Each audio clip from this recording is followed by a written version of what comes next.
We're gonna talk about how to start smoking cannabis, and I'm gonna tell you my story, and we're gonna go from there. So it's been about like 10 months since I started smoking weed. Um, I also relapsed, let's say October around my birthday, and then I stopped again, and I want to say December-ish, but like I wasn't smoking like I was in the past years. Like I wasn't smoking like I was when I first was a freshman in college. That's when I really started doing it. I could bounce off from there, and then we could bring the story to what I'm talking about now.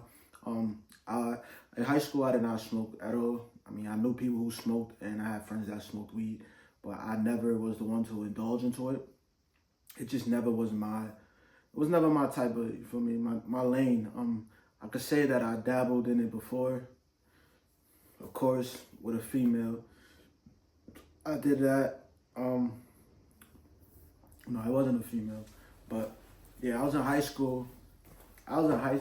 I was in high school. I remember the first time that I tried it, but I didn't really like it. I didn't like how it made me feel. I didn't like how it made me feel.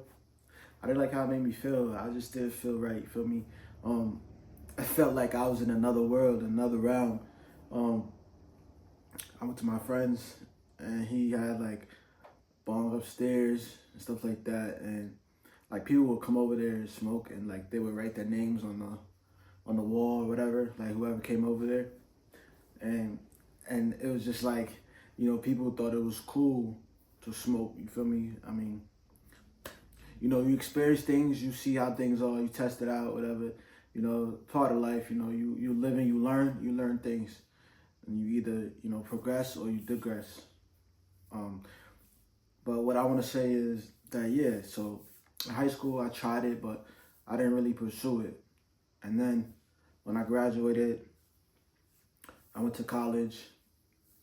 I was around it again, and like my roommates or like people in the building or in other buildings, or people just from all over, like in other cities. Cause college, you got people from other cities, other states. They come to the school, to pursue their career, their education. So yeah, I I got two stories from there. Cause one time it was like I was planning to smoke with friends. I don't think I planned it.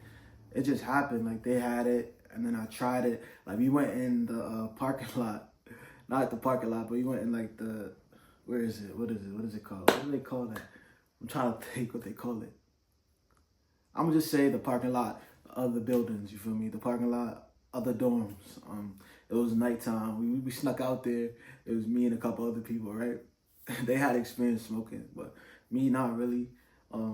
So we were out there, and I think we got caught up. I think the campus police was like, "What are y'all doing?" or whatever the case may be. Like we didn't get in too much trouble because I don't think we got caught. I think we put it out and then like kind of got up out of it. But that's one of the times that I smoked. I tried it. And then another time was, there was this girl that I met. She was in my building. I was attracted to her. She was bad. I mean, bad. She was my type for me. She was from the Bronx though. So you already know she already knew what it was when it comes to smoking. Like she had experience. I was a lightweight. For me, I don't smoke. I didn't smoke. Like it was new to me. For me, my whole high school career, I did not smoke like everyone else. Like, and I'm proud of that because it's surprising that I did not smoke when I was in high school. But that's good. For me, yeah. So back to the story. Yeah, the girl in my building, right? Like I got her info, whatever the case may be. Like, and then we was chilling. We linked up to chill and vibe. You feel me? Get to know each other, and then we basically ended up smoking. So yo, y'all gonna laugh, man. Don't be laughing at me. So you already know my feelings already high for this girl because I'm attracted to her. You feel me? I like her personality, whatever the case may be, and the adrenaline already going. So this is when I was younger too. You feel me? I was like 18. I was shy somewhat, but we made it work, right? Somewhat. Let me not say we made it work. We somewhat made it work. So basically what happened was we went in the bathroom, and you know, when you smoke in the dorms, you can't have the smoke come out from under the door, or the alarm's gonna go off, and then the campus police gonna come, fire department, the RA, everybody in the building gotta get up, get outside, because it's a fire, because of the smoke detectors, right? So what we do was you either cover the smoke detector with like a bag or a sock, and then you put near the door on the bottom, you put like a shirt or like a towel, or you know, anything to cover the smoke from coming out the bathroom. So we basically hotboxed the bathroom. Like, we hotboxed the bathroom, bro. Like, this is crazy. So you know, we was even, you know, getting more higher, right, from the weed. So we in there, we just smoking, right? She just smoking it like it ain't nothing. She smoking like she been smoking since she was out the womb. Like, crazy, bro. So she gives me the blunt, right? I'm hitting it, whatever the case may be, yeah. In the back of my head, I'm like, yo, I hope I don't embarrass myself. Like, this is crazy. She's bad. I'm in the presence of the girl that I like in college. Like, she's my type. Like, she was Spanish too. Straight from the Bronx. So, yeah, we smoking whatever. I'm trying to like fake smoke. I'm trying to like hope she don't see me. Like, try to play it off while she on her phone. Like, not trying to inhale nothing, right? Mind you, this is probably like the second time I smoked, because the first time was when I was in the cul-de-sac, or the parking lot of the dorms, right, with my other friends. This time, pull up to her house, not her house, but her dorm, right? Pull up to the dorm, be in the bathroom smoking, right? The blunt's going down, it's going down. I'm feeling it, right? I'm on mute though, like I'm saying stuff here and there, you feel me? Not being a weirdo or a creep, just in the bathroom, just, you know. But we just chat and stuff. I could just feel my body temperature changing. I could just feel the energy in the room, like from me, just like from inhaling the stuff, you feel me? Like, I'm just feeling, I'm feeling like hypnotized. I'm feeling like I'm in another trance. I'm in a trance. I feel like I'm in another realm, you feel me? I'm having them outer body effects and all that. Like, I feel like I'm in a movie, right? So we done. We walk out, eyes low and all that, right? I'm over here trying to catch my composure, because, you know, as soon as you open that door, all the smoke coming out, whatever the case may be. But it didn't make the metal detector go off, right? So we go into the living room of the dorms, right? I'm sitting on the couch. She's sitting on the couch. We're just chilling, you know, talking, whatever the case may be. I'm just fried. I'm in my head. I'm thinking of everything possible, good and bad. I'm just like, dang, bro, why we had to smoke on our first link up? Like, why we couldn't go get something to eat? You feel me? You catch me in my prime, catch me, you know, not high off the reefer. Feel me? Like, so I'm overthinking. I'm doing the most in my head. Like, I'm like, yeah, I gotta go to the crib, because this is not gonna work in my head, right? And like, long story short, basically what happened was I just ended up leaving, and then we was cool after. But I don't know if she even noticed or not, but yeah, I was out of my mind, out of body experience, man. Like, I don't even know why I even continued to smoke after that, which was a few years down the line. I guess I just caught a tolerance for it, and then that's when I would randomly smoke with friends here and there and stuff like that. But that's when I would dibble dabble in it, right? It's crazy. So fast forward to years later, now done with college and all that. I went to another college too, and then I was doing it here and there with my friends and stuff like that. But back in my head, I'm like, this is not what I want. This is not me. Feel me? Like, then I started creating music with it, coming dependent on it. Like, oh, I need it to make music. I need the smoke to get music. To make music, I need some smoke. I need the smoke to be creative. I was coming up with these thoughts in my head, you know, the devil talking. These thoughts in my head, like, yeah, you need to smoke. You need, when in all reality, I don't need to. Feel me? So yeah, after that, college, college years was done. I you know, come back home, and then I would be smoking with friends back home too. So it's like, I just was doing it for years, bro. Like, couldn't even tell you. I was doing it for years. I was dependent on it. I would get up like, oh, I need to smoke, or before anything, before I go play basketball, I need to smoke. Or before I eat, I need to smoke. Before I play the game, I need to smoke. Before I listen to the song, I need to smoke. Before I record music, I need to smoke. Before I do anything, I need to smoke. I would even go to my bank and take bread out that I had made from work, for me, hard work. Like, and that's just when I slowly was coming to a point where it's like, is this really it for me? Like, no, it's not. Like, I'm wasting money. I'm damaging my body, my lungs and all that. Like, feel me? Like, I would sleep in late, not get up early. I would be lazy. I would procrastinate. Like, it's just crazy. Like, all the things and effects that weed can do to you and your body, and yet, you know, your dedication and your consistency and whatever you want to do in life. Like, it makes you just barely get through life. It makes you just, when you smoke, it's like, oh yeah, I'll be all right. Or you throw things off, or you don't think of things as much. It's like, it's better to be a sober mind, like the Bible says, man. If you're not a sober-minded person, they're going to catch you like a thief in the night, man. For real, like, smoking and then not smoking is two differences. I used to be stuffy and all that, like, anxiety, all that, like, while smoking, like, it's just crazy. And, you know, a lot of the world is just like, people smoke and they think it's cool. For me, they come up with these bags and all that, and we just spending money just to get high and damage our body. Like, it's crazy. Like, I'm so glad I got up out of that.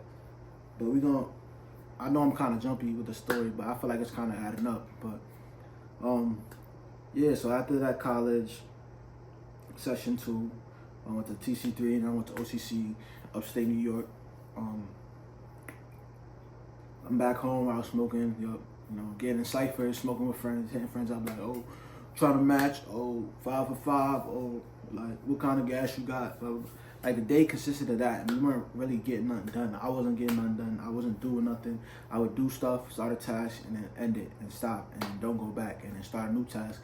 And it was just too repetitive. I had to step out, realize, mature, you know, dive in my Bible more, get closer with the Father, and realize, you feel me? And you see a lot of different things when you out of the world, you feel me? Because when you in the worldly things, you don't see it as much. Like, you see it, but you don't really pursue it until you're really out of the world, you feel me? It's all in your mind. Like, you don't need weed to survive. You don't need weed to cope with anxiety, depression, none of that. All you need is the Bible, you feel me? Build the faith with the Father, and He will let you beat that. There's so many testimonies of people, you know, who will smoke or drink, and they beat that. They beat that, man. I'm telling you. Get in your Bible, man. Look up verses on how to quit addictions and stuff like that. I would even say, well, I'm not addicted. My mother would tell me, she'd tell me. To this day, she still tell me, you know, for me, oh, you addicted. And I would be like in denial, saying, nah, I'm not. When I really was. So fast forward again to, so I was back home after college, smoking too. And then almost a year ago, a year or two, you could say, I haven't really been smoking like that. I haven't.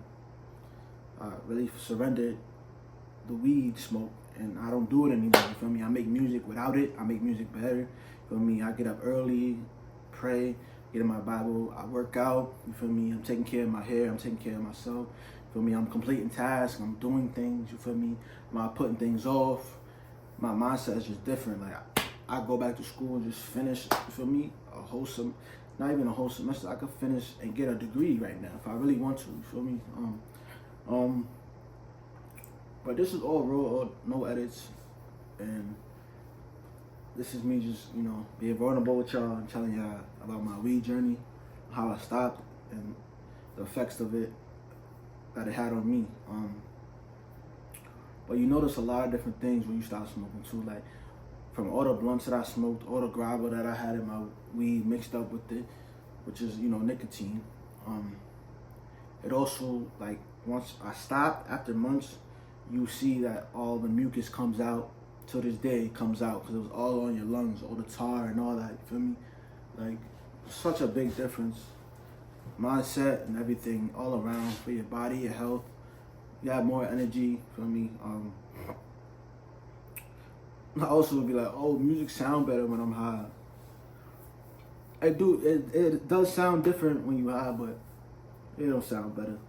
that was just all illusion. You feel me? It's all an illusion, like a lot of things. And they legalize weed, so I should tell y'all stuff too. Like they legalizing it because they know that it has people wrapped up. It has people digging in a rabbit hole. It has people stuck, and we got to get up out of that mindset. Feel me? Like it's either you in the matrix or you escape it. Escape it. Like whatever you choose to do, you know, it's your life. You got free will. Feel me? You know the outcomes. You know the repercussions. You know the consequences. I'm trying to think what else.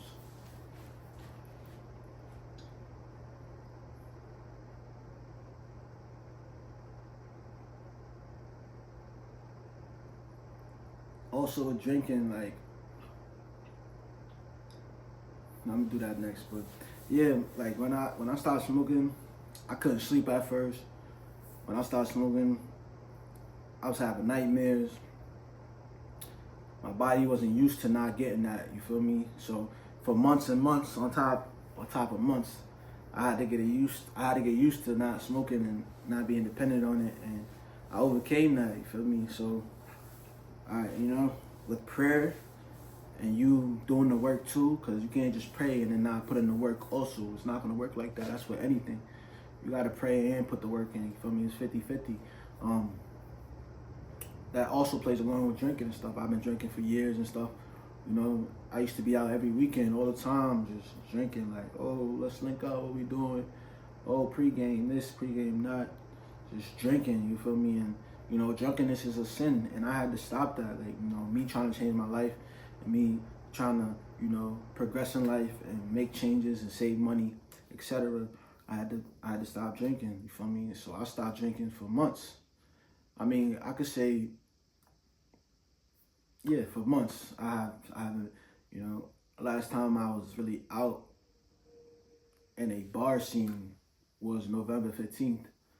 For me, it's February 18th right now. Yeah, February 18th. So it's been like 3 to 4 months I haven't been drinking like that. I had some wine, but for me, it's not like when I would be out, you know, getting bottles or buying shots or take, you know, just drinking, drunkenness, you know. And then my body just started reacting to it differently too. Like, you know, I'll feel sick, be hungover, and I've never been hungover, but it's just a sign. So, you know, things happen for a reason. Like, I just didn't like how it made me feel anymore. Like, and there was no purpose or no reason, you know, just to, you know, again, working to spend your money on drinking, and it's not worth it. You feel me? Like, that's when the devil will catch you when you drunk. You feel me? And that's when you make decisions that you don't want to make. For me, call that ex up or getting in fights or, you know, just being a negative energy type of, you know, environments. Like, that just wasn't me anymore. And I had to grow up and mature and realize what's really more important, you know, is gaining faith with the Father and pursuing what you want to do in life, you feel me? And keeping your family around, keeping them close, you feel me? Telling them you love them, calling them, reaching out to them and your friends, you feel me? And, you know, trying to leave legacies and trying to be something in life. But that's my story about me smoking and drinking, and I hope that y'all come to realization and understand that it's not good for our bodies, and it's just breaking us down, and it's just, you know, causing destruction towards our bodies and our life, first and foremost.